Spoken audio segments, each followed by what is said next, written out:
दिखाई ना।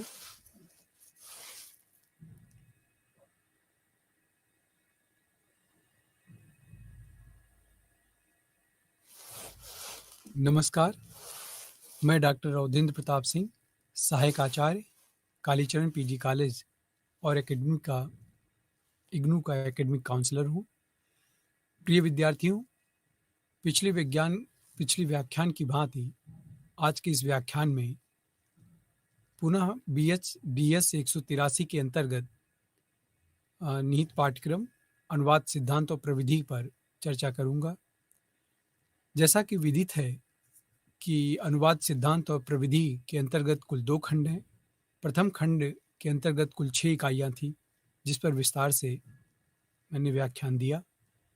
आज के इस पाठ्यक्रम के अंतर्गत हम कोशिश करेंगे कि अनुवाद सिद्धांत और प्रविधि पाठ्यक्रम के द्वितीय खंड, जो प्रशासनिक अनुवाद और पारिभाषिक शब्दावली है, इसमें कुल 4 इकाइयाँ हैं। 4 इकाइयों के अंतर्गत प्रशासनिक अनुवाद और प्रशासनिक शब्दावली को व्यवस्थित किया गया है। प्रिय विद्यार्थियों, इस खंड में मुख्यतः अनुवाद का परिचय, प्रक्रिया और उसके प्रकारों पर अध्ययन करना होगा। साथ ही अनुवाद के विशिष्ट और बहुप्रचलित क्षेत्रों का अध्ययन करना भी इसके अंतर्गत निहित है। हमारे देश में प्रशासन का क्षेत्र अत्यंत विस्तृत है। प्रशासन के क्षेत्र में जहाँ-जहाँ भी अनुवाद की आवश्यकता पड़ती है, हम उस पर विस्तार से चर्चा करेंगे। कार्यालयी पत्र व्यवहार या प्रशासनिक विज्ञप्तियों, अधिसूचनाओं, परिपत्रों, अनुवाद प्रशासनिक क्षेत्रों का एक महत्वपूर्ण कार्य है। इसी तरह विभिन्न विषयों से संबंधित पारिभाषिक शब्दों के अनुवाद का भी एक विशिष्ट क्षेत्र है। हम उन पर भी कोशिश करेंगे कि कुछ उदाहरणों के साथ उन पर अपनी चर्चा को आगे बढ़ाएंगे। पाठ्यक्रम के इस खंड में अनुवाद के इन क्षेत्रों का जो स्वरूप है, उनकी विशेषताएं और प्रविधि का क्या निर्धारण किया गया है, इस पर प्रकाश डालेंगे। खंड की जो पहली इकाई है, प्रशासन की भाषा और अनुवाद, ये इकाई 1 के अंतर्गत है। यानी कि खंड 2 में कुल 4 इकाइयाँ हैं, जिनमें पहली इकाई प्रशासन की भाषा और अनुवाद है। यानी कि प्रशासन की भाषा क्या हो और प्रशासन की भाषा क्या है और उस प्रशासन की भाषा में अनुवाद की क्या भूमिका निर्धारित है, क्या भूमिका सुनिश्चित है, इस पर विचार करेंगे। प्रिय विद्यार्थियों, प्रशासन की भाषा और अनुवाद के अंतर्गत आप राजभाषा हिंदी के अनुप्रयोग और अनुवाद की जो प्रक्रिया है, उस पर विचार करते हैं कि किस प्रकार से राजभाषा हिंदी के अनुप्रयोग और अनुवाद की प्रक्रिया में निहित अनुवाद की भूमिका किस रूप में हमारे सामने आती है, इस पर हम विस्तार से चर्चा करेंगे। साथ ही प्रशासनिक क्षेत्र में अनुवाद संबंधी व्यवस्था और उसकी मूलभूत आवश्यकताओं का परिचय भी कराना बहुत आवश्यक रहेगा। इसी प्रकार से खंड 2 के अंतर्गत इसकी जो द्वितीय इकाई है, उसमें पारिभाषिक शब्दावली, अवधारणा और अनुवाद में पारिभाषिक शब्दावली की विशिष्टता और उसके अनुवाद की प्रविधि को बताया गया है। जब तक हम अनुवाद की प्रविधि में उसकी वैशिष्ट्य को रेखांकित नहीं करेंगे, तब तक अनुवाद की भूमिका सुनिश्चित नहीं हो पाएगी। इसी प्रकार जब हम तीसरी इकाई का अवलोकन करते हैं, तो खंड 2 के अंतर्गत निहित तीसरी इकाई में प्रशासनिक पत्राचार का पाठ्यक्रम निहित है विद्यार्थियों, जो कि प्रशासनिक अनुवाद का एक प्रमुख क्षेत्र होता है। इस इकाई में हम देखेंगे कि प्रशासनिक पत्राचार में अनुवाद के स्वरूप और उसकी प्रक्रिया का क्या महत्व होता है और उसको किस प्रकार से अनुवाद के द्वारा आसान बनाया जाता है, इस पर विचार करेंगे। इसी प्रकार से खंड 2 की BS-DS 183 की इस पाठ्यक्रम की अंतिम इकाई है और इस अंतिम इकाई में विभिन्न विषयों की जो प्रमुख शब्दावली है, उसकी अभिव्यक्तियाँ हैं, उस पर विचार किया गया है। पारिभाषिक शब्दावली का परिचय हम इकाई की इस अंतिम इकाई में प्राप्त करेंगे। साथ ही मानविकी, सामाजिक विज्ञान, प्रशासन विधि के क्षेत्र से संबंधित कई सारे प्रशासनिक शब्द ऐसे हैं, जिनका कोई विकल्प नहीं होता है, जो मुख्यतः पारिभाषिक शब्द के रूप में गढ़े गए हैं, उन पर विचार करना भी यहाँ लाज़मी है। तो प्रिय विद्यार्थियों, प्रशासन के क्षेत्र में व्यवहार में लानी जाने वाली अभिव्यक्तियों की एक लंबी सूची है। फिर भी हम कोशिश करेंगे कि उन महत्वपूर्ण चलन में होने वाले शब्दों पर हम विचार करें विस्तार से। तो आज के इस पाठ्यक्रम का जो खंड 2 के अंतर्गत है, प्रशासन और की भाषा और अनुवाद, ये आपकी एक महत्वपूर्ण इकाई है खंड 2 में। तो इस प्रकार से इसके पूर्व के व्याख्यान में आपने देखा कि अनुवाद सिद्धांत और प्रविधि में कुल 2 खंड हैं, जिनमें प्रथम खंड के अंतर्गत 6 इकाइयाँ थीं, जिनमें मुख्यतः अनुवाद और साहित्यानुवाद पर हमने विचार किया, उस पर व्याख्यान दिया था। इसी प्रकार से आज के खंड 2 के अंतर्गत कुल 4 इकाइयाँ हैं, जैसा कि हमने बताया, जिनमें इकाई प्रथम के अंतर्गत प्रशासन की भाषा और अनुवाद है। तो आज के व्याख्यान का जो मुख्य केंद्र बिंदु है, वो प्रशासन की भाषा और अनुवाद, यानी कि प्रशासन की भाषा में अनुवाद किस प्रकार से अपना कार्य करता है, अनुवाद की क्या भूमिका है, अनुवाद का इस दृष्टि से क्या महत्व है, इन बिंदुओं पर हम विचार करेंगे। जिनमें आप देखते हैं कि इकाई इस 7 के अंतर्गत खंड 2 की ये 7वीं इकाई है, जो खंड 2 के दृष्टि से ये पहली इकाई उसकी है, जिसमें प्रशासन की भाषा और अनुवाद पर विचार किया गया है। इनमें हम जिस पर चर्चा करेंगे वो प्रशासन एवं उसकी भाषा है, अभिप्राय और उसका कार्यक्षेत्र है, प्रशासनिक भाषा का वैशिष्ट्य क्या है, उसका महत्व क्या है और प्रशासनिक भाषा हमारे लिए क्यों महत्वपूर्ण है, इस दृष्टि से भी हम उसका अध्ययन करेंगे। साथ ही प्रशासन के क्षेत्र में हिंदी का ऐतिहासिक संदर्भ क्या है, उन संदर्भों को भी हम यहाँ उद्धृत करने का प्रयास करेंगे। इसी प्रकार से राजभाषा हिंदी और उसके लिए किए गए वैधानिक उपबंध क्या हैं और उन उपबंधों में हिंदी को राजभाषा के रूप में किस प्रकार से रखा गया है और उसकी क्या भूमिका बनती है, इस पर विस्तार से व्याख्यान देंगे। संवैधानिक उपबंध साथ ही वैधानिक प्रावधान क्या है राजभाषा हिंदी के लिए, उस पर भी दृष्टि डालेंगे।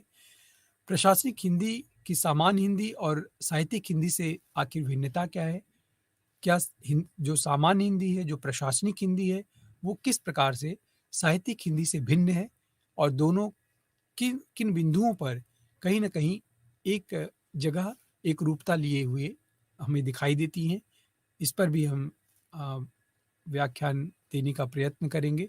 साथ ही प्रिय विद्यार्थियों, प्रशासनिक कार्यों में अनुवाद की आवश्यकता क्या है, अनुवाद एवं अनुवाद प्रशिक्षण संबंधी क्या व्यवस्थाएं हमारे सिद्धांतों में अनुवाद की दी गई हैं। साथ ही अनुवाद के कार्यों में अनुवाद की आवश्यकता क्या है, अनुवाद प्रशिक्षण संबंधी व्यवस्थाएं हमारे पास क्या है, अनुवाद कार्य का हम विभाजन किस रूप में करें और अनुवाद कार्य की वस्तुतः व्यवस्था क्या है, अनुवाद प्रशिक्षण की व्यवस्था क्या है, अनुवाद की मूलभूत अपेक्षाएं क्या हैं। ये कुछ ऐसे महत्वपूर्ण बिंदु हैं जिन पर विचार करना आवश्यक हो जाता है। बिना इन बिंदुओं को विस्तार से समझे हम अनुवाद की सिद्धांत और उसकी प्रविधि पर ढंग से अपनी समझ विकसित नहीं कर सकते हैं। तो हमारे कहने का जो मूल उद्देश्य है, वो प्रिय विद्यार्थियों यह है कि प्रशासन की जो भाषा है और उसमें जो अनुवाद है, इसके अध्ययन के बाद आपको मुख्यतः प्रशासन का अर्थ समझ में आ जाएगा, क्षेत्र और उसके भाषा के वैशिष्ट की एक समझ आपके भीतर विकसित होगी। साथ ही प्रशासन के क्षेत्र में हिंदी का ऐतिहासिक संदर्भ और राजभाषा संबंधी जो विभिन्न संवैधानिक उपबंध हैं, वो कौन-कौन से हैं और किन-किन रूपों में कार्य करते हैं, इससे आप अवगत हो सकेंगे। प्रशासनिक हिंदी की सामान्य हिंदी और साहित्यिक हिंदी से जो भिन्नता है, उनके मूलभूत कारणों से आप परिचित हो सकेंगे। प्रशासनिक कार्यों में अनुवाद की आवश्यकता और उसकी व्यवस्थाएँ क्या-क्या हैं, इससे आप अवगत हो सकेंगे। साथ ही अनुवाद प्रशिक्षण की व्यवस्था और अनुवाद की मूलभूत अपेक्षाएँ, इन सारे बिंदुओं से आप विस्तार से परिचित हो सकेंगे। तो हम अगर अनुवाद के विभिन्न क्षेत्रों में प्रशासन का जो क्षेत्र है सर्वाधिक महत्वपूर्ण होता है और वह अत्यधिक व्यापक भी क्षेत्र है। क्षेत्र में अनुवादकों की बहुत बड़ी मा उपयोगिता होती है, उनकी अत्यधिक माँग होती है। द्या तो इस प्रकार से हम देखेंगे कि प्रशासन से जो मूल अभिप्राय हमारा है, वो उसके कार्यक्षेत्र और उसकी भाषा की विशेषताओं से है। साथ ही प्रशासनिक भाषा के रूप में हिंदी का ऐतिहासिक संदर्भ और राजभाषा के रूप में हिंदी का संवैधानिक एवं वैधानिक स्थिति, इसको स्पष्ट करने का हम प्रयास करेंगे। तो सबसे पहले हम समझते हैं कि अभिप्राय और कार्यक्षेत्र प्रशासन और उसकी भाषा का क्या है। तो जैसा कि हम जानते हैं कि भाषा अभिव्यक्ति का सबसे सशक्त माध्यम है। इसके अलावा सामाजिक व्यवहारों की भाषा एक माध्यम होती है, जिसके माध्यम से एक व्यक्ति अपने विचारों को दूसरे तक आसानी से पहुंचा पाता है। इसलिए भाषा विशेष के द्वारा उसके बोलने वाले समूहों की जातिगत विविधता को इंगित करती है। उसकी संश्लिष्ट संस्कृति आदि की अभिव्यक्ति करती है, आदि के अभिव्यक्ति का वो माध्यम बनती है, इसलिए उसका बहुत महत्व हो जाता है। भारत की जो भाषा है हिंदी, भारत वस्तुतः एक बहुभाषा भाषी और बहुसांस्कृतिक राष्ट्र है, एक देश है। यहाँ कश्मीर से लेकर के कन्याकुमारी तक अनेक भाषाओं और बोलियों को हम व्यवहार में लाते हैं, उनका प्रयोग करते हैं। भिन्न-भिन्न भाषा समाजों की संस्कृति में अन्यान्य वैविध्य होता है। इसके बावजूद भी कहीं न कहीं से हमारी एकता के भी दर्शन होते हैं, यानी कि हमारी तमाम विभिन्नताओं में, विविधताओं में हमें एकता का स्वरूप विद्यमान दिखता है, चाहे वो सांस्कृतिक परिवेश हो, चाहे वो भाषाई क्षेत्र हो। प्रत्येक क्षेत्र में कहीं न कहीं से इन विभिन्नताओं के बावजूद भी एक रूपता का बोध हमें होता है, वही हमारी भावनात्मक एकता का प्रतीक है। देश में भावनात्मक एकता को स्थापित करने के लिए हमें विभिन्न भाषाओं में से एक भाषा को स्वीकार करना आवश्यक हो जाता है। जिस तरह हर देश के अपने प्रतीक स्वरूप झंडे होते हैं, राष्ट्रध्वज होते हैं, उसी प्रकार से एक देश को की भावना को, एक देश के विचार को व्यक्त करने के लिए अभिव्यक्त के माध्यम के रूप में सार्वदेशिक स्वरूप वाली एक भाषा का होना आवश्यक समझा जाता है। उस भाषा को राजभाषा अथवा प्रशासन की भाषा कहते हैं। यानी कि प्रशासनिक भाषा या कार्यालयी भाषा या राजभाषा या ऑफिशियल लैंग्वेज मुख्यतः कहीं न कहीं से देश की अनेक रूपता में एकता लाने का एक माध्यम का कार्य करती है। राजभाषा के संदर्भ में आचार्य देवेंद्रनाथ शर्मा जी का कथन इस संदर्भ में अवलोकनीय है। उनका मानना है कि शासन, विधान, कार्यपालिका, न्यायपालिका क्षेत्रों में जिस भाषा का प्रयोग होता है, उसे राजभाषा कहते हैं। इसी प्रकार डॉक्टर कैलेश चंद्र भाटिया ने राजभाषा और राजकाज की भाषा राजभाषा को कहा है। इस तरह सरकारी कार्यालयों, प्रशासन में प्रयुक्त होने वाली भाषा को प्रशासनिक भाषा, कार्यालयी भाषा कहा जाना उन्होंने उपयुक्त समझा। कहने का आशय यह है कि भाषा का या रूप जो समग्र देश में अधिकतर लोगों द्वारा बोली, लिखी, समझी जाती है, वही प्रशासन की भाषा या राजभाषा होनी चाहिए, ऐसा अधिकांश विद्वानों का मानना है। प्रिय विद्यार्थियों, हिंदी भाषा में प्रशासनिक भाषा बनने के लिए अपेक्षित वे सारे गुण विद्यमान हैं, अतः हिंदी को निसंदेह प्रशासनिक भाषा या राजभाषा का दर्जा प्राप्त होना अपेक्षाकृत तर्कसंगत है। प्रशासनिक हिंदी को ही संदर्भ विशेष में कार्यालय हिंदी भी कहा जाता है या उसी को ही राजभाषा भी कहा जाता है। उसी को ऑफिशियल लैंग्वेज अंग्रेजी में हम कहते हैं। भाषा की स्वरूपता या स्वरूपगत विशेषताओं के आधार पर हम इन्हें तीन शब्द एक प्रकार ही एक ही रूप में प्रयुक्त कर सकते हैं और करते भी हैं। पहला है प्रशासनिक भाषा का कार्यक्षेत्र। प्रशासनिक भाषा को समझने से पहले प्रशासन का अर्थ क्या होता है, उसका कार्यक्षेत्र क्या है, इसे जान लेना आवश्यक है। राज्य के शासन या प्रचलन का सुचारू प्रबंध ही प्रशासन है। प्रशासन का प्रमुख संबंध कार्य पद्धतियों से होता है। प्रशासन के अंतर्गत कार्यविधियाँ, कार्यप्रणालियाँ, कार्य नियम, कार्य ज्ञापन इत्यादि का अवलोकन होता है। कहने का मतलब यह हुआ कि कार्य का विभाजन, अधिकार एवं उत्तरदायित्व, अनुशासन, आदेश की एकता, प्रबंध की एकता, व्यक्तिगत हित का केंद्रीकरण, पदाधिकारियों में संपर्क, व्यवस्था, न्याय, कर्मचारियों में स्थायित्व का होना, प्रेरणा तथा सहयोग आदि से संबंधित जो कार्य होते हैं, वो प्रशासन के अंतर्गत आते हैं। और प्रशासन का क्षेत्र निसंदेह काफ़ी व्यापक है। अतः प्रशासन से तात्पर्य हमारा जो सीधा है वो अनुशासन, नियमन, जन कल्याण से संबंधित कार्यों की योजना, कार्यान्वयन या मूल्यांकन से होता है। प्रशासन का जो कार्य क्षेत्र है वो आधुनिक संदर्भ में हम बात करें तो बहुत व्यापक है।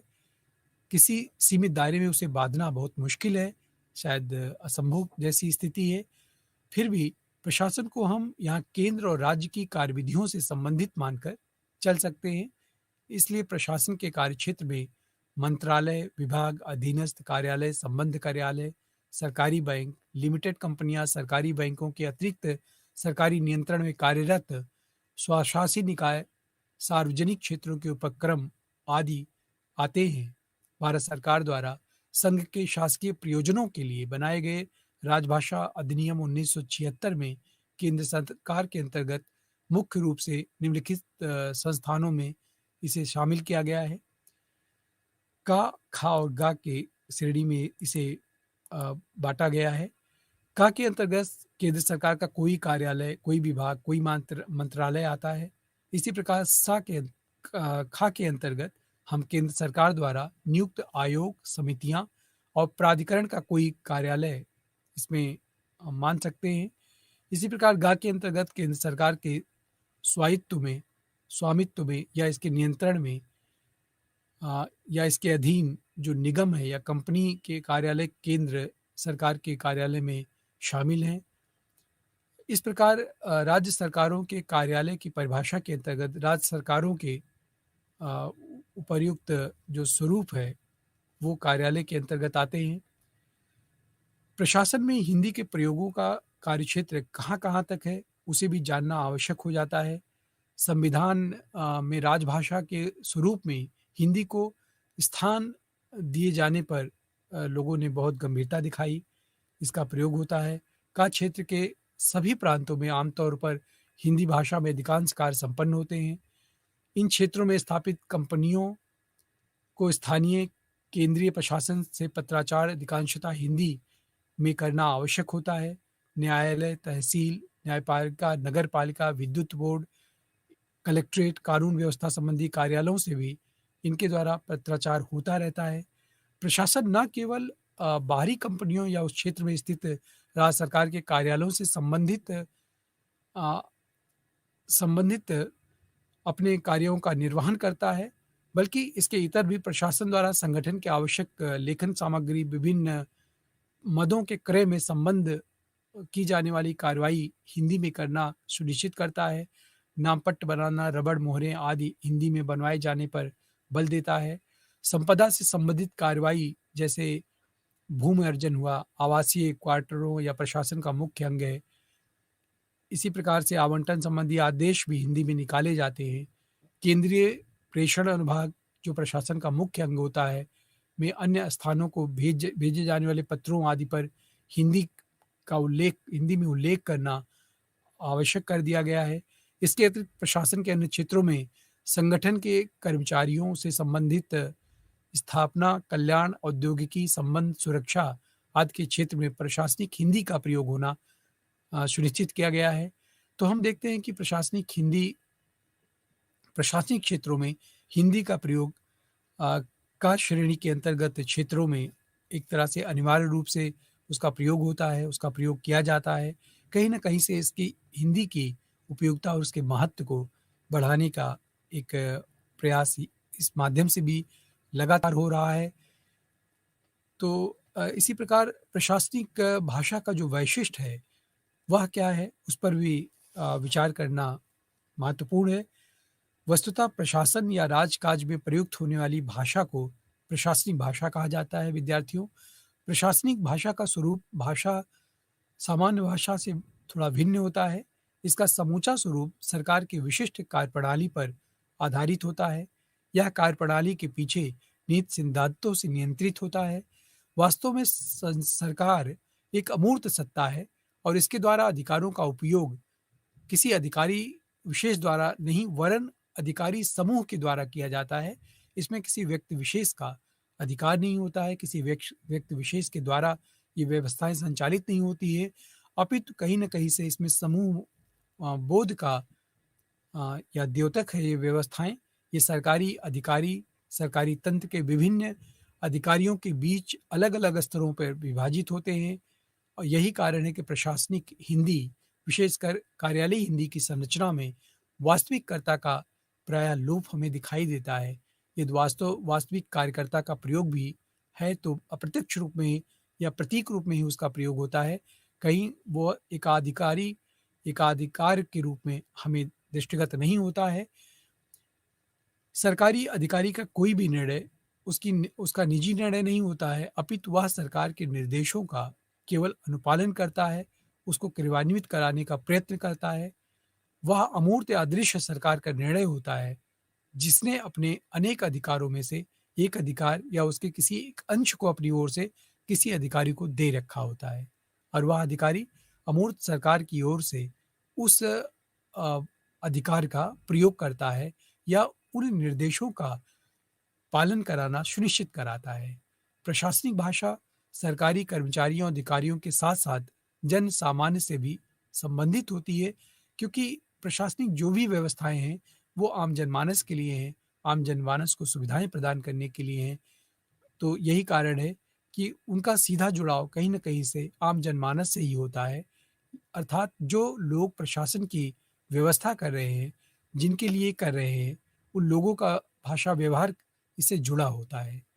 इसलिए सरकारी कामकाज की भाषा प्रकृति के आधार पर कार्यालयी या प्रशासनिक भाषा की विशेषताएँ हैं, जिनका परिचय हम आगे करते हैं आपको कराएँगे। सर्वप्रथम हम बात करें तो बोधगम्यता एवं एकार्थकता पर।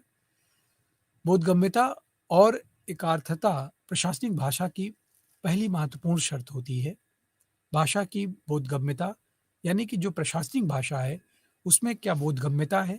क्या उसमें एकार्थकता है? ऐसा तो नहीं है कि वो भाषा इतना शाब्दिक रूप में इतना उसका कठिन अनुवाद कर दिया गया है कि उसे समझना प्रायः आम जनमानस के लिए मुश्किल हो, बहुत कठिन हो, तो इसलिए इस बोधगम्यता का ध्यान रखना आवश्यक होता है। दूसरा है एका एका एकार्थकता। अगर भाषा में एकार्थकता नहीं है, भाषा के किसी शब्द का, किसी प्रशासनिक भाषा के किसी शब्द का अगर एक से अधिक अर्थ ध्वनित होता है, एक से अधिक अर्थ उसका व्यक्त होता है, तो ऐसी स्थिति में किसी निर्देश या आदेश का अनुपालन कराने के लिए उसमें दुविधा और असमंजस की स्थिति उत्पन्न होगी। उसका यदि आम जनमानस जिसके लिए वो आदेश पारित हुआ है, उसका अगर सीधा अर्थ वो नहीं समझ पाता है, तो ऐसी स्थिति में काफ़ी तनावपूर्ण स्थिति उत्पन्न हो सकती है। तो इसलिए बोधगम्यता के साथ-साथ एकार एकार्थकता का होना भी उसमें आवश्यक होता है। कार्यालयी साहित्य में अ, अविधापरक भाषा का भी प्रयोग किया जाता है। अविधात्मक प्रयोग से प्रशासनिक भाषा पूरी तरह से एकार्थक रूप धारण कर लेती है।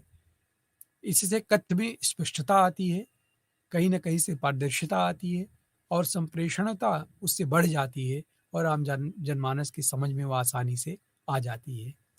विषय वस्तु को सीधे स्पष्ट शब्दों में यदि कहा जाए, तो इसमें ज़रूरी होता है, उदाहरण के लिए हम बात करें तो किसी व्यक्ति को दिल्ली जल बोर्ड से एक पत्र मिलता है और उसने पिछले 4 वर्षों से पानी के बिल का भुगतान नहीं किया है, इसलिए अब उसे चेतावनी दी गई है कि बकाया जो धनराशि है, उसका वो भुगतान कर दे अन्यथा उसकी बिजली काट दी जाएगी। यह बात सीधे और सरल ढंग से कही जानी चाहिए ताकि उस व्यक्ति को यथाशीघ्र अ, इस सूचना की समझ उसके भीतर आ सके, उसको वो समझ सके ताकि उस पर वो अगला अपना निर्णय ले सके, कार्य कर सके। इसलिए यथाशीघ्र जो भी प्रशासनिक भाषा है वो जिसके लिए प्रयोग की गई हो उसको समझ में आना भी पहली शर्त है। इसलिए अत्यधिक सांकेतिक शब्दावली के इस्तेमाल से अ अ, यह बचा जाने का प्रयास किया जाता है ताकि वह पत्र समझ में आ सके। प्रशासन में प्रयुक्त भाषा की स्पष्ट बोधगम्य होने की माँग के कारण ही यह अपेक्षा की जाती है कि वाक्य रचना एकार्थी हो, ना कि अनेकार्थी हो। इसमें कम से कम संदिग्ध संदिग्ध अ, या कहीं न कहीं अदृश्य अर्थ लिए हुए ना हो। अधिक से अधिक औपचारिक भाषा की अपेक्षा एक प्रशासनिक शब्दावली में की जाती है। दूसरी इसकी विशेषता है कि निर्वैयक्तिकता का होना आवश्यक है। निर्वैयक्तिकता से हमारा अभिप्राय है, सरकारी तंत्र में अधिकारों का वितरण सुनिश्चित क्रम में होना चाहिए। प्रत्येक अधिकारी या उससे या तो अपने उच्च अधिकारियों के आदेश का पालन करता है या निम्न अधिकारी को आदेश देता है या सरकार के निर्णयों की सूचना देता है। दूसरे शब्दों में सरकारी अधिकारी का सरकारी आदेश से कोई व्यक्तिगत संबंध नहीं होता है। वह अधिकारी व्यक्तिगत रूप में कुछ ना कह करके निर्वैयक्तिक रूप में कहता है। यानी कि अ, जैसे कोई पत्र भेजा जा रहा है, तो कार्यालय में प्रशासन व्यक्ति प्रशासन का अंग होता है, इसलिए कार्यालय के सभी पत्र आदि प्रशासन की ओर से लिखे जाते हैं, ना कि किसी व्यक्ति विशेष के द्वारा लिखे जाते हैं। यही कारण है कि प्रशासनिक भाषा में जो पैसिव वॉइस है, जो कर्मवाच्य है, उसकी प्रधानता रहती है। इसमें कथन व्यक्ति सापेक्ष ना होकर के व्यक्ति निरपेक्ष होता है। उदाहरण के लिए अंग्रेजी और हिंदी की अ, निम्नलिखित अभिव्यक्तियाँ आप देख सकते हैं। I am directed to inform you. मुझे निर्देश हुआ है कि मैं आपको सूचित करूँ, या कोई भी अधिकारी नहीं लिखता है कि मैं आपको सूचित कर रहा हूँ, या कि यह मेरा आदेश है और अक्षरशः आप इसका अनुपालन करें। ऐसा ना लिख कर के वह प्रायः अपनी भाषा में लिखता है कि मुझे ऐसा निर्देश हुआ है कि मैं आपको ये सूचना अ, इस सूचना से अवगत कराऊँ ताकि आप इस पर उचित कार्रवाई कर सकें। तो ऐसी जो प्रशासन की भाषा है, वो इसी रूप में प्रयुक्त होती है। प्रायः उसमें यहीं से बात को अ यथा संशोधित करते हुए प्रस्तुत करना होता है। एक अधिकारी को मुझे निर्देश हुआ है कि मैं आपसे पूछूँ कि यथा संशोधित प्रारूप प्रस्तुत है? उनके हस्ताक्षर और मुहर सहित प्रतीक्षा सूची को नवीनीकृत किए जाने के अवलोकनार्थ यह सूचना प्रस्तुत है। तो इस प्रकार से एक प्रशासनिक अधिकारी अपनी भाषा में इस बात का हमेशा ध्यान रखता है कि वह सरकार की ओर से बैठा हुआ एक नुमाइंदा है, जो सरकार की नीतियों का, सरकार के विचारों को वो केवल अगले तक पहुँचाने का कार्य कर रहा है। उसका दायित्व यहीं तक है कि उसको जैसे निर्देश मिला है, उसको वो यथावत उसी रूप में अगले तक पहुँचा सके। इसलिए प्रशासनिक शब्दावली में बोधगम्यता के साथ-साथ उसमें स्पष्टता का होना, एकार्थक होने का होना भी बहुत अनिवार्य और आवश्यक है, जिसका एक प्रशासनिक अधिकारी अपने भाषा के व्यवहार में इस बात का ध्यान रखता है। इसके अलावा प्रशासनिक भाषा की जो अगली विशेषता है, जो मुझे लगती है कि वो सुझावपरक और आज्ञार्थक वाक्यों का प्रयोग करना उसमें भी आवश्यक हो जाता है कहीं-कहीं। प्रशासनिक तंत्र में कर्मचारियों की कई श्रेणियाँ होती हैं। कोई अधिकारी होता है, कोई उसके अधीन कर्मचारी होता है, फिर कोई अधीनस्थ कर्मचारी के नीचे भी कार्य करता है। इन सब के मध्य में आदेशों का आदान-प्रदान लगातार होता रहता है। प्रशासनिक व्यवस्था में आदेश और आदेश पालन की परंपरा के कारण आज्ञार्थक या सुझावपरक वाक्यों का प्रयोग अधिक होता रहता है। लेकिन यहाँ पर यह भी उल्लेखनीय है कि अधिकारी अपने अधीनस्थ कर्मचारी को किसी मामले पर आदेश देते हुए भी कर्ता का प्रयोग नहीं करता है। वह प्रायः उसको इन रूपों में कह सकता है कि मंत्रालय का अनुमोदन प्राप्त करें, या इस पत्र को शीघ्र जारी करें, या इस पत्र का उत्तर अभी रोक दिया जाए, आज आज ही प्रेषित करने का इसे प्रेषित करें। तो इस तरह की वो एक औपचारिक शब्दावली का प्रयोग करता है। औपचारिक भाषा भी इसी कड़ी में हम देखेंगे कि प्रशासनिक भाषा में औपचारिक भाषा का अपना विशिष्ट स्थान है। औपचारिक भाषा से हमारा आशय है प्रशासन तंत्र का जो पूरा परिवेश है, पदों की क्रमिक श्रृंखला पर वो आधारित होता है। प्रशासन की भाषा में शिष्टाचार का विशेष ध्यान रखा जाता है।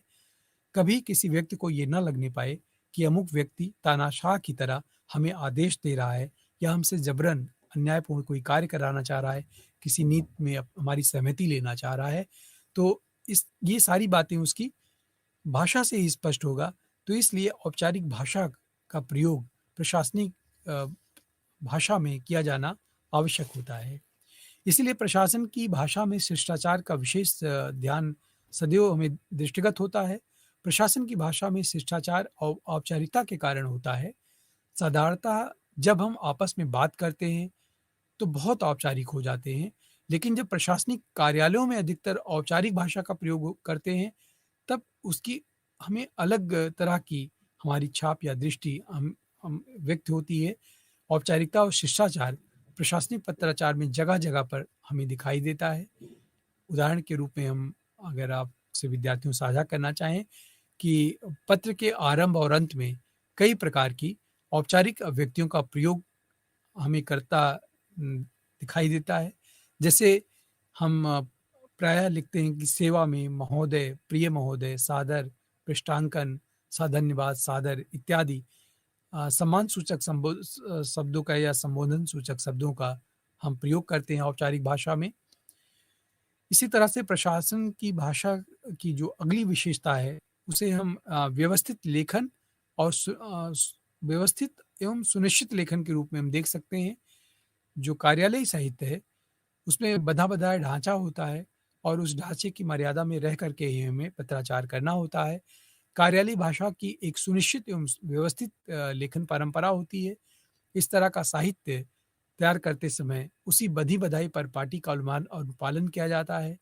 सुनिश्चित लेखन पद्धति का उपयोग किया जाता है, अनुकरण किया जाता है और जिसे हम कुछ उदाहरणों से समझ सकते हैं, जैसे जाँच पूरी की जाए और रिपोर्ट जल्दी प्रस्तुत की जाए। इंक्वायरी में be completed and its report submitted at an early date. तो इस तरह से एक औपचारिक या एक बनी-बनाई सुनिश्चित लेखन परंपरा है प्रशासनिक व्यवस्थाओं की, जिसका प्रायः अनुवाद भी करना होता है एक अनुवादक को और ये ध्यान रखना पड़ता है कि कहीं उसके अर्थ में कोई भिन्नता तो नहीं आ रही है, कहीं उसकी बोधगम्यता प्रभावित तो नहीं हो रही है।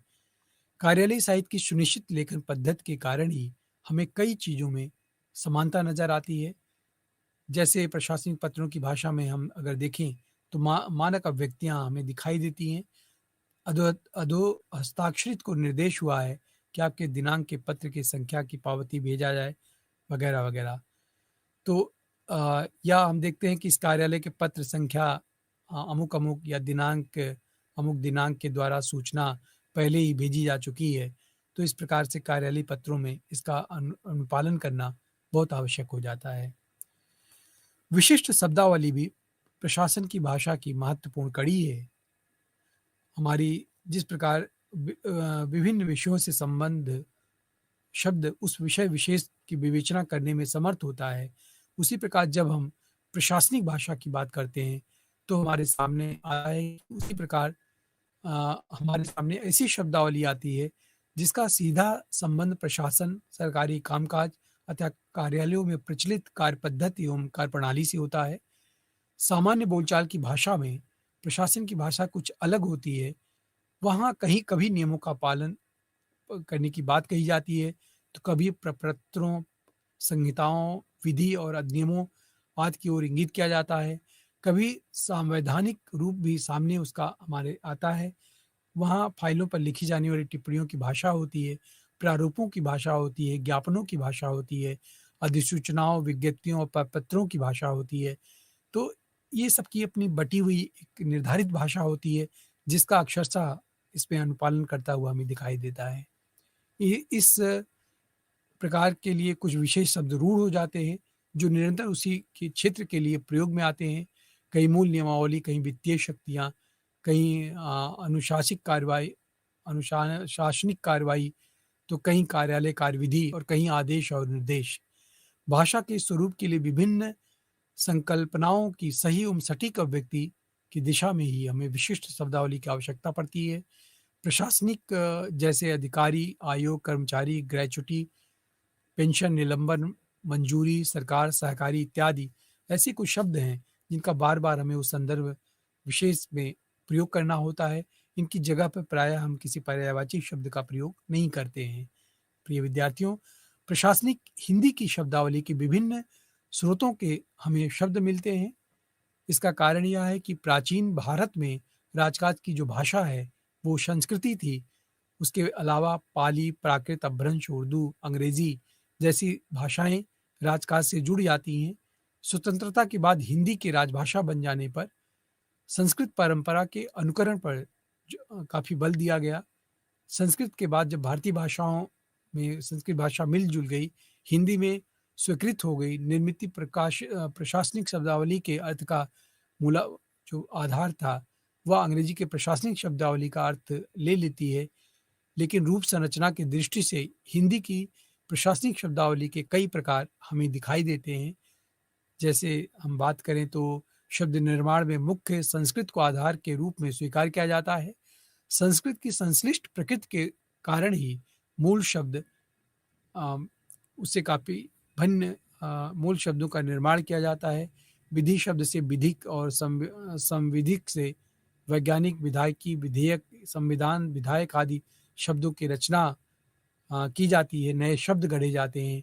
इसी तरह से सचिव शब्द को यदि हम देखें तो उप सचिव, अपर सचिव, संयुक्त सचिव, संसदीय सचिव, निजी सचिव, महासचिव, सचिवालय आदि शब्दों का संस्कृत का प्रभाव हमें स्पष्ट दिखाई देता है। प्रिय विद्यार्थियों, प्रशासनिक भाषा में अरबी फारसी के शब्दों का भी बहुत प्रयोग हुआ है और उदाहरण के लिए आप देखेंगे कि मुआवजा हुआ, मुअत्तल हुआ, मुत्तली हुआ, हलफनामा हुआ, मिसिल हुआ, इसको एफिडेविट हम कहते हैं, और बर्खास्तगी हुआ, फरियादी हुआ। तो इस प्रकार से कुछ ऐसे चलन के शब्द हैं, बेल प्रायः हम प्रयोग में ले आते हैं, जो हम देखते हैं कि लगातार अरबी फारसी के शब्दों का प्रयोग प्रशासनिक भाषा में हमें दिखाई देता है। इसी तरह से प्रशासनिक भाषा में अंग्रेजी शब्दों का भी बहुत अधिक प्रयोग होता है और इस क्षेत्र में ये शब्द अपना महत्वपूर्ण स्थान रखते हैं। ऐसे शब्दों का प्रयोग करते समय उन्हें देवनागरी लिपि में लिखा जाना आवश्यक हो जाता है। ऐसा इसलिए किया जाता है क्योंकि उनके लिए हिंदी प्रतिरूप एक तो कम प्रचलित होती है, दूसरे अंग्रेजी शब्द प्रशासनिक कार्यों से अत्यधिक प्रचलित हो जाते हैं। जैसे चेक हुआ, पेंशन हुआ, शेयर हुआ, एजेंट हुआ, अलार्म हुआ, फाइल या ग्रेड या वारंटी, ड्यूटी, ये ऐसे कुछ शब्द हैं जो हिंदी की जगह पर कहीं अधिक ही प्रयोग होते हैं। तो हम देखते हैं कि प्रशासनिक शब्दावली में कुछ एक उर्दू या अरबी फारसी के शब्दों की भांति है, अंग्रेजी के ऐसे शब्द हैं जो प्रायः प्रयोग में लाए जाते हैं। तो इनका प्रयोग करने में कोई गुरेज नहीं करता है, किसी प्रकार का अनुवादक भी इनका संकोच नहीं करता है। इन शब्दों को ज्यों का त्यों उसमें रख देता है। प्रशासनिक भाषा में कुछ ऐसे शब्दों का भी प्रयोग किया जाता है, जिनका सामान्यतः एक सा अर्थ होता है। कार्यालय कार्यक्रम की औपचारिकता का ध्यान रखते हुए उनका प्रयोग किया जाता है, जिनके अलग-अलग रूपों में भी उनका प्रयोग होता है। जैसे निर्देश हुआ, अध्यादेश हुआ, समादेश हुआ, आदेश हुआ। तो इन शब्दों को हम उदाहरण के तौर पर ले सकते हैं। इनके लिए अगर हम देखें तो आदेश के लिए जैसा कि अंग्रेजी में इंस्ट्रक्शन है, उसके लिए आदेश लिखा जाता है, या डायरेक्शन है तो उसके लिए निर्देश लिखा जाता है। और उसी तरह से कोई ऑर्डिनेंस पारित किया जाता है तो उसके लिए अध्यादेश हिंदी शब्द या पारिभाषिक शब्दावली का प्रयोग किया जाता है। तो इसी तरह से रिमार्क्स हुआ, कमेंट्स हुआ, ऑब्जर्वेशन हुआ, ओपिनियन हुआ या व्यूज हुआ आदि शब्दों का प्रयोग भी प्रशासनिक क्षेत्र में इनकी जगह पर भी किया जाता है। कई कई बार तो इनको इसी रूप में रख दिया जाता है। टिप्पणी, मत, विचार, राय इत्यादि का भी प्रयोग होता है इसी अर्थ में, जबकि सामान्य बोलचाल की भाषा में हम इन शब्दों के लिए सलाह शब्द से ही काम चला लेते हैं। लेकिन प्रशासनिक शब्दावली में हम देखते हैं कि एक ही तरह की भिन्न-भिन्न स्थितियों के लिए अनेक प्रकार के शब्दों का प्रयोग किया जाता है। ये कहीं न कहीं से उस पूरी प्रशासनिक शब्दावली की भाषा को काफ़ी समृद्ध बनाती है, जिसका हम प्रयोग करते हुए देखते हैं कि वो किन कारणों से इतनी समृद्ध बन पाई है। प्रशासनिक भाषा में देशज भाषा या देशज शब्दों का प्रयोग भी बहुतायत में दिखाई देता है।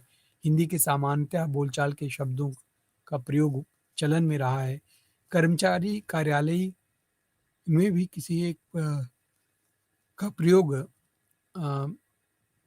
किया जाना अच्छा समझा जाता है। शब्दावली के प्रचार प्रसार के लिए यह छूट व्यवहारिक होती है।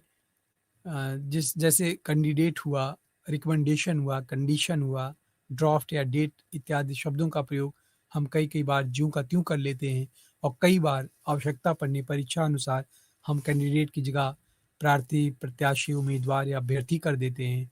रिकमेंडेशन की जगह की सिफारिश किया गया है या संस्तुत की गई है। इसी प्रकार से कंडीशन के रूप में हम शर्त है, प्रतिबंध है और डेट के तौर पर हम तारीख है, तिथि है, दिनांक है इत्यादि का प्रयोग कर लेते हैं। और ड्राफ्ट के लिए हिंदी में जो अत्यधिक चलन पारिभाषिक शब्दावली है, उसमें मसौदा है या उसका प्रारूप क्या है, प्रारूप जैसे शब्दों का प्रयोग किया जाता है। तो इस प्रकार से हिंदी के बने-बनाए, अंग्रेजी के बने-बनाए उन शब्दों की जगह पर प्रशासनिक शब्दावली में एक खास तरह के शब्दों का प्रयोग किया जाता है, जिन्हें हम पारिभाषिक शब्दावली के रूप में देखते हैं। प्रशासनिक भाषा की शब्द रचना कभी-कभी स्रोतीय घटक से ना होकर विषम स्रोतीय घटकों से भी आ जाती है। इन्हें संकर भाषा कहते हैं या संकर शब्द कहते हैं। इसमें एक भाषा का शब्द दूसरी भाषा से मिलकर बनता है। उदाहरण के तौर पे जैसे रेलगाड़ी हुआ, अनुवाद ब्यूरो हुआ, रोजगार अधिकारी हुआ या अपर कलेक्टर हुआ, मतदान बूथ हुआ, आर्थिक सलाहकार हुआ, हाइड्रोजनीकरण हुआ, जिला मजिस्ट्रेट हुआ, जिला हिंदी है, मजिस्ट्रेट अंग्रेजी है। तो इस प्रकार से कुछ जुड़े हुए कुछ संकर शब्दों का प्रयोग, जिसमें एक तो अंग्रेजी का या किसी भी भाषा का शब्द है और दूसरा वो ठीक देसी शब्द है जो उसके साथ जुड़ करके एक नए अर्थ को ध्वनि करता है। इस प्रकार कभी-कभी मूल शब्द एक स्रोत के होते हैं और कभी-कभी उपसर्ग या प्रत्यय दूसरे स्रोत के हो जाते हैं। जैसे उपजिला, इसमें प्रत्यय उप का प्रत्यय लगा हुआ है। तैनाती या मुद्राबंद या डायरीकार इत्यादि ऐसे शब्द हैं जिनमें हम देखते हैं कि उपसर्ग या प्रत्यय दूसरे स्रोतों में किस प्रकार से प्रयुक्त हो जाते हैं। इसी प्रकार विद्यार्थियों, प्रशासनिक कुछ अभिव्यक्तियां होती हैं जिन पर चर्चा करना भी महत्वपूर्ण है। प्रशासन की कार्यप्रणाली की एक निश्चित प्रविधि है और उस निश्चित प्रविधि के अंतर्गत हम देखते हैं कि उस प्रविधि के अनुसार किसी मामले पर की जाने वाली जो विभिन्न स्तरीय कार्यवाही है, उन पर कार्यालय अधिकारियों या कर्मचारियों के चिंतन मनन, निर्णय लेखन से ही हो पाता है। कोई कार्यवाही मौखिक नहीं होती है, सब कुछ कागज पर लिखित रूप में होता है। जब भी किसी मामले में संबंध प्रतादि की हम उसका कोई फाइल बनाते हैं, तभी से उस पर लिपिक से लेकर उच्च अधिकारी तक के द्वारा लिखने की प्रक्रिया आरंभ हो जाती है। इस प्रक्रिया में विभिन्न स्थितियों या संदर्भों के लिए भाषा व्यवहार भी रूढ़ हो जाता है। प्रशासनिक कार्यवाही को व्यक्त करने के लिए सुनिश्चित भाषा अथवा वाक्यांश होते हैं, जिन्हें प्रशासनिक अभिव्यक्ति कहा जाता है। हम पहले ही इस पर विस्तार से प्रिय विद्यार्थियों बता चुके हैं कि प्रशासन, भारत की जो प्रशासनिक ढांचा है, वो कमोबेश अंग्रेजों के शासन जैसा ही रहा है।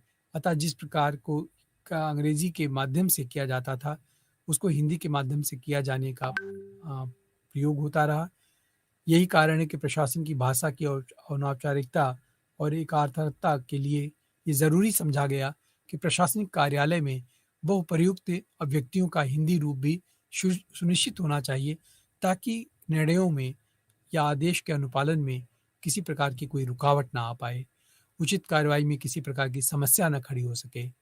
उदाहरण के लिए प्रशासनिक अभिव्यक्तियाँ और उनके लिए हिंदी पर्याय रूप में कुछ शब्द ऐसे हैं जिनका प्रयोग हमें उसी रूप में करना पड़ता है। अंग्रेजी में है फॉर अप्रूवल, यानी अनुमोदनार्थ या अनुमोदन के लिए। इसी प्रकार है for favour of necessary action, उचित कार्यवाही के लिए या वास्ते। या आता है सादर निवेदन है, I have the honour to say. तो इस प्रकार से कुछ बने बनाए शब्द हैं जिनको पारिभाषिक शब्दावली में हम ज्यों का त्यों प्रयोग करते हैं, उसमें किसी प्रकार की अपनी विद्वता का प्रयोग नहीं करते हैं।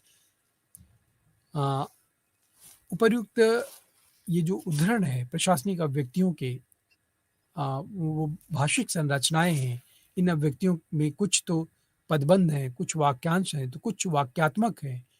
प्रशासनिक व्यवहार में इस प्रकार की अनेक प्रशासनिक अभिव्यक्तियाँ विकसित होने के साथ-साथ रूढ़ हो जाती हैं, जिनका प्रयोग प्रायः होता रहता है। यद्यपि इस प्रकार के अभिव्यक्तियों के कारण ही प्रशासनिक कार्यवाही में यांत्रिकता का समावेश हो जाता है, किंतु लिपिकों या अधिकारियों के लिए कार्यवाही करने में सरलता आ जाती है। उन्हें अपनी ओर से कुछ जोड़ना पड़ता है। फ़ाइल में संदर्भ या स्थिति के अनुसार निश्चित या रूढ़ व्यक्ति को लिखना होता है, जिससे उनका काम आसान हो जाता है। इस प्रकार प्रशासनिक अभिव्यक्तियों के प्रयोगों से कार्यालयों में सटीकता और संक्षिप्तता लाई जा सकती है, उसे आसान बनाया जा सकता है। इसी कड़ी में हम देखें कि प्रशासनिक भाषा की जो विशेषताएँ हैं, उनमें यूज़ ऑफ एब्रिविएशंस का अति महत्वपूर्ण है, यानी कि संक्षिप्त क्षार प्रयोग ये बहुत आवश्यक होता है। संक्षिप्त अक्षरों का प्रयोग ये एक प्रशासनिक भाषा के लिए आवश्यक है। ये उसकी विशेषता के रूप में हमारे सामने दृष्टिगत होता है। किसी भी भाषा का उद्देश्य मनुष्य के मनोभावों, विचारों की एक तरह से पूर्ण अभिव्यक्ति होती है, किंतु उसके लिए अनावश्यक शब्दों का हम प्रयोग नहीं कर सकते हैं, इधर-उधर की शब्दावली में भटक नहीं सकते हैं। कम शब्दों के द्वारा अधिक से अधिक शब्दों को अभिव्यक्त करने की क्षमता रखने से जो जो भाषा उन्नत हो, विकसित हो या परिमार्जित या मुहावरेदार हो, ऐसे शब्दों का हमें प्रयोग करना पड़ता है। अर्थ की अभिव्यक्ति के साधन के रूप में ध्वनि शब्दों या वाक्यों को प्रयोग किया जाता है।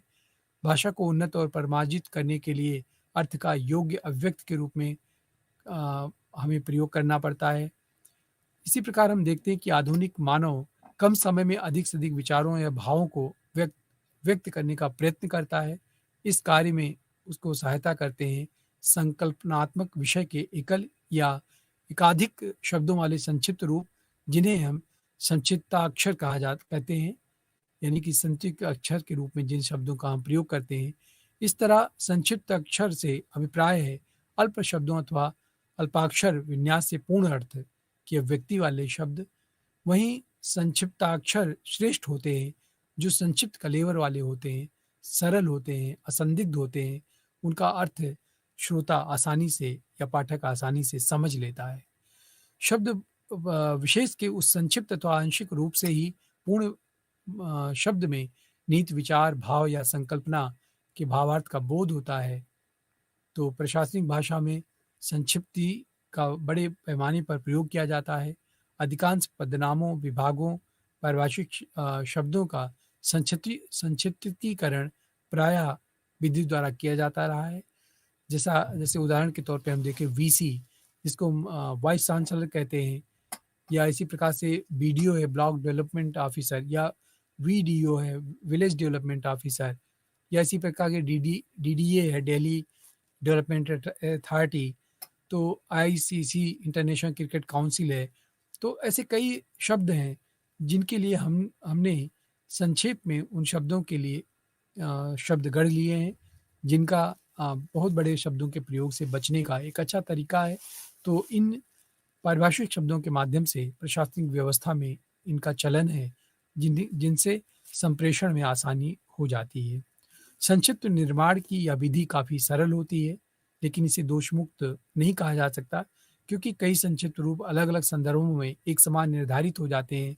जैसे सीपी सेंट्रल प्रोविडेंस भी हो सकता है, और कर्नाट प्लेस भी है, सीआर सेंट्रल रेलवेज भी है, और करेक्टर रोल भी है।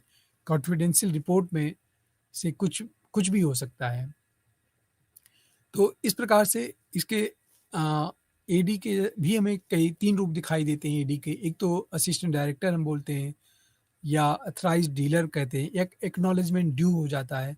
तो इस प्रकार से इन संक्षिप्त शब्दों से हमें बहुत सहूलियत तो होती है, पर इन सहूलियत के साथ-साथ कई-कई बार उससे पेचीदियाँ भी उत्पन्न होती हैं। कई-कई बार उनका अर्थ उस अर्थ में ना प्रयुक्त होकर के एक अलग संदर्भ में अर्थ को मोड़ देता है, जिससे भ्रांति की स्थिति उत्पन्न होती है। प्रिय विद्यार्थियों, प्रशासनिक हिंदी में भी समय और स्थान अ, की बचत और सुविधा के कारण भी अनेक शब्दों के संक्षिप्त अक्षरों का प्रयोग किया जाने लगता है। उदाहरण के लिए अगर हम देखें तो पूरे संक्षिप्त अक्षरों का पूरे हिंदी में उसके भी कई सारे रूप हमें दिखाई देते हैं। जैसे हम भा, प्रो, सा या भारतीय प्रौद्योगिकी संस्थान, किसी भी शब्द का उपनिदेशक है तो उसको हमने उ और नी से संप्रेषित कर दिया। इसी प्रकार से विशेष कार्य अधिकारी को हम वी, का और अधि रूप में उसको रेखांकित कर देते हैं। तो इस प्रकार हम देखते हैं कि जो हिंदी में संक्षिप्त करने की परंपरा है या चलन है, वो भी पारिभाषिक व्यवस्था में, शब्दावली में हमें दिखाई देती है। उसका प्रयोग भी प्रायः होता रहता है। लोक सेवा आयोग है, जो लोक सेवा से संबंधित तमाम नियुक्ति से संबंधित तमाम परीक्षाएँ कराती है, जिसको हम हिंदी में संक्षिप्त रूप में लो से और आ से इंगित कर देते हैं। इसी प्रकार से रेल डाक सेवा है, जिसको रे, डा और से इंगित करते हैं। इस प्रकार हम देखते हैं कि संक्षिप्त अक्षरों के रूप में शब्द संक्षेप प्रशासनिक भाषा हिंदी में ही पहचान बना ले रहे हैं, लेकिन अभी तक इसका पूर्ण विकास नहीं हो सका है। हिंदी वस्तुतः मीडिया ज़रूर संक्षिप्त अक्षरों का धड़ल्ले से प्रयोग करती है और मीडिया के माध्यम से हम देखते हैं कि हिंदी में भी अंग्रेजी की तरह संक्षिप्त अक्षरों का प्रयोग काफ़ी इधर चलन में आया है। इस संदर्भ में अम, प्रसिद्ध भाषाविद डॉक्टर भोलानाथ तिवारी का कथन द्रष्टव्य है। वो कहते हैं कि आज आवश्यकता इस बात की है कि राजभाषा हिंदी के आधुनिकीकरण के लिए राजभाषा अंग्रेजी में प्रचलित सभी संक्षेपों के लिए एक संक्षेप बना लिए जाए, ताकि लिखने और बोलने में सुविधापूर्ण प्रयोग हो सके। इस दिशा में अभी व्यवस्थित रूप से काम होना बाकी है। जो संक्षिप्त रूप विकसित हुए हैं, उनमें अभी एक रूपता नहीं लाई गई है। अतः संक्षिप्त अक्षर निर्माण में 2 बातें ध्यान में रखना बहुत महत्वपूर्ण है। पहली बात तो यह है कि संक्षिप्त अक्षर प्रयोग में लाए जा रहे हैं, उनमें एक रूपता लाई जाए। दूसरी, जो नहीं है, जिनके लिए शब्द अभी उपलब्ध नहीं है, उन शब्दों को कहीं न कहीं से उनको गढ़ा जाए, बनाया जाए। तो विद्यार्थियों, हम देखते हैं कि हिंदी में भी अंग्रेजी के अनुकरण पर हम कहें या स्वतंत्र रूप से भी हिंदी में भी संक्षिप्त प्रयोग की चलन परंपरा काफ़ी विकसित हुई है और उसका लाभ भी हमें दिखता है। कहीं न कहीं उससे सरलता आई है, कहीं न कहीं उससे हमारा समय और जगह दोनों का बचत होता है लिखने में, पढ़ने में, बोलने में।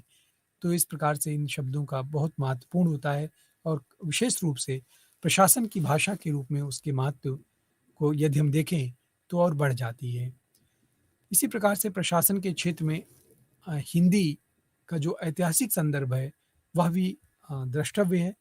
विश्व का अति सभ्य प्राचीन देश होने के कारण भारत में अत्यंत प्राचीन काल से ही शासन चलता आया है। उस शासन को चलाने के लिए किसी न किसी प्रशासनिक व्यवस्था की उपयोगिता हमेशा से रही है। प्राचीन समय में प्रशासनिक व्यवस्था से संबंधित साहित्य को राजनीति विज्ञान, दंड नीति, स्मृति, अर्थशास्त्र आदि नामों से जाना जाता था। राजभाषा का क्षेत्र इतना व्यापक था कि प्रशासन में प्रयुक्त होने वाले शब्द की अभिव्यक्तियां राजकीय अभिलेख तक ही सीमित नहीं थी, बल्कि उनका जो प्रयोग था वो काव्य और इतिहास में भी उस समय के उपलब्ध था। वेद, उपनिषद, महाभारत, रामायण, ब्राह्मण जैसे धार्मिक ग्रंथों में भी राजा, उनके प्रकार, उनकी नियुक्ति, मंत्री, पदाधिकारी, आचार संहिता, प्रशासन, संचालन विधि आदि का कई-कई उपमान और उदाहरण देता चलता है। राजकाज एवं प्रशासन की भाषा भी संस्कृत हुआ करती थी। इस तथ्य के प्रमाण हमें प्राचीन सरकारी लेखों, पत्रों, कानून वर्ग, साहित्यिक ग्रंथों आदि में दिखाई देते हैं। फलतः समयानुसार प्राकृत, पाली, अपभ्रंश आदि भाषाओं का राजकाज में प्रयोग होने लगा, उनका प्रयोग बढ़ गया। लगभग 11वीं-12वीं शताब्दी के आसपास हम देखते हैं कि पूर्वी पंजाब में बंगाल तक प्रचलित सभी बोलियों भाषाओं में हिंदी ने आत्मसात कर लिया था। राजभाषा में राजकाज की भाषा के रूप में व्यवहृत होने लगी थी। ऐसा इसलिए संभव हुआ कि हिंदी का उत्तर-पूर्वी और मध्य भारत की समस्त भाषाओं से गहरा संबंध रहा है। यदि हम उदाहरण के तौर पे बात करें तो राजपूत के शासन काल में डिंगल भाषा, पिंगल भाषा वस्तुतः राजस्थान की हिंदी ही थी, जिसमें राजकीय पत्र, टिप्पणियाँ, कर्मचारियों की आचार संहिता, राजा के आदेश आदि की प्रस्तुति की जाती थी। भारत में मुसलमानों के आगमन के बाद देश के उन भागों में जहां उन्होंने शासन स्थापित किए, अरबी फारसी को अधिक बढ़ावा दिया। अरबी फारसी के चलन का प्रयोग बढ़ा। आ, इसके बावजूद भी उत्तर भारत में गुलाम वंश, खिलजी वंश, लोधी वंश, सूरी और मुगल वंश के विभिन्न बादशाहों के शासन में हिंदी के प्रयोग के प्रमाण और साक्ष्य हमें बाखूबी मिलते हैं। औरंगजेब के शासनकाल में भी हम देखते हैं कि हिंदी के प्रयोग फारसी के साथ साथ होता हुआ दिखाई देता है।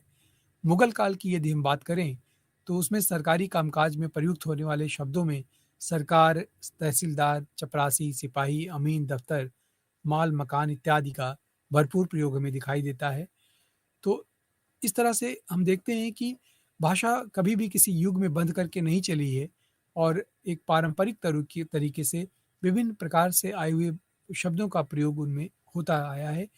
यही मराठों के शासनकाल में भी हम देखें तो युद्ध के बाद संधि पत्रों या राजनीतिक समझौतों, व्यापारिक समझौतों, आदेशों, प्रमाण पत्रों आदि में भी उस समय की हिंदी का प्रयोग होता था।